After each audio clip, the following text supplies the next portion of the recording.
taxes. With more on this, Grover Norquist, the president of Americans for Tax Reform, and John Lonski, Moody's chief economist. Welcome to you both.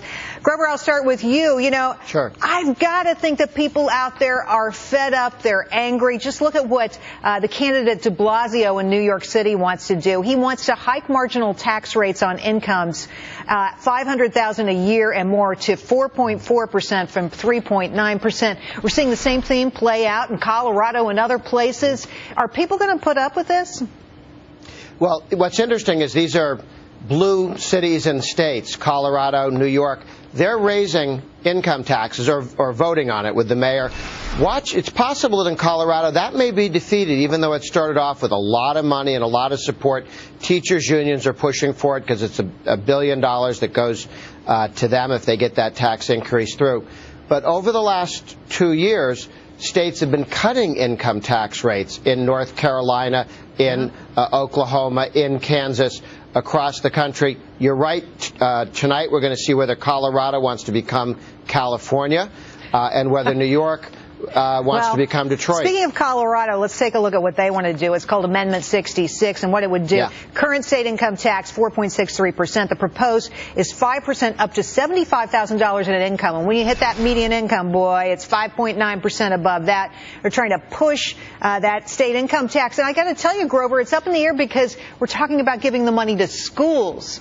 And a lot of people are reluctant to say something nasty about giving money to kids. What do you say?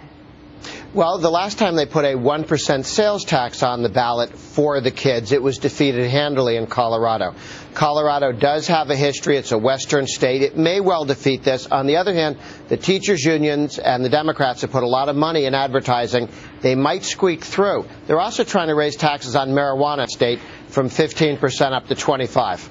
Also on the ballot. The beat goes on, John Lonski. What about how do people respond with their wallets to this kind of pressure? What do you think they're going to do? We know consumer confidence is already down. If I increase your taxes, you're probably going to spend less on consumer goods and services. Let's face it. And this is still an economic recovery that remains the worst, the most feeble economic upturn since the Second World War. The last thing we need right now are higher personal income taxes. Well, Grover, you were shaking your head there. You're saying, yes, you agree. What do you say? Well, there are other options. You don't have to spend less if you have higher taxes in New York or Colorado. You move. There's no national tax increase Grover, being imposed. Let me tell you, people in New York City are apoplectic because here in New York City, you say $500,000, but $500,000 is median income right in this town. A lot of people make that kind of dough, and a lot of people are going to vote with their feet. No, New Hampshire, Tennessee, Texas, Florida, Nevada, no income taxes, not for millionaires, not for nobody, and they love to have people who earn money and work hard move to those states. Colorado can learn what California learned, which is people will leave. They will leave. John? And that's happening right now. We find that some of the big banks in New York City are moving operations to Salt Lake City, Jacksonville, Florida. And if you increase taxes, that's going to just simply reinforce that particular trend. And the city of New York will end up in the long run with far less tax revenue than what they had expected after implementing these tax hikes. I want to talk about the middle class. Oh, go right ahead. Well, look, New York is a wonderful city. So is Europe. Go and visit it. Just don't live there. You always say that. And you make a good point. But I want to talk about the middle class for a second, because I think these are the people who are under duress, right? There are fewer and fewer people in the middle class. They're saying their taxes go up. John, you were talking about this in the break. Yeah, right.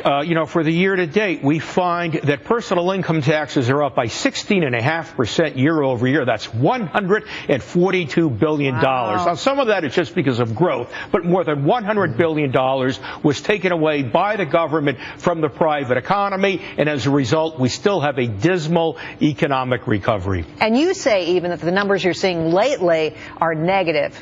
Yeah, I think the economy is slowing down in large part because of the tax hikes we had this year. At the start of this year, economists thought the economy would grow by 2%. Instead, it looks as though it's going to grow by only 1.5% this year, perhaps no faster than 2.5% next year. You know, I got to bring up the O word, Obamacare. Grover, to you. We talk about this all the time, a lot, in fact, and I believe this is just going to be another tax on Americans. All my guests say that healthcare prices are resetting higher. Your premiums, whatever you pay. Grover, to you, do you see it as another tax? Well, there are 20 different taxes in Obamacare, some of which have not yet hit. There's another whole wave coming in 2018. So, yes, Obamacare, by forcing up the cost of health care, is a tax, but it's also 20 different taxes, there are 8 of them directly hitting the middle classes. In the Obamacare law, that's for sure. And what you don't want to forget is that Obamacare is a net drag on economic activity when you consider the fact that you have so many small businesses trying to find out ways of avoiding that 50-employee threshold. So that, too, is weighing on economic activity. It's a type of invisible tax that's costing us jobs. Grover, last word I want to ask you. The blue states leading with these tax issues. Will they pay the piper? What's going to happen tonight?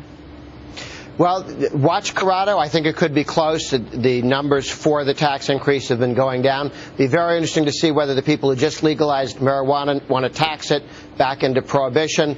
I think what you're going to see is the governor of New Jersey, who refused to raise taxes, did not raise taxes, Governor Christie, is going to get reelected. The Republican gubernatorial candidate in Virginia, who follows a Republican governor who raised taxes, biggest tax increase in Virginia's history, may be paying a penalty for his predecessor's tax policies. Well, there's a lot going on in that race, that's for sure. It's not just taxes. Many, many issues. Grover and John, thanks for coming on tonight.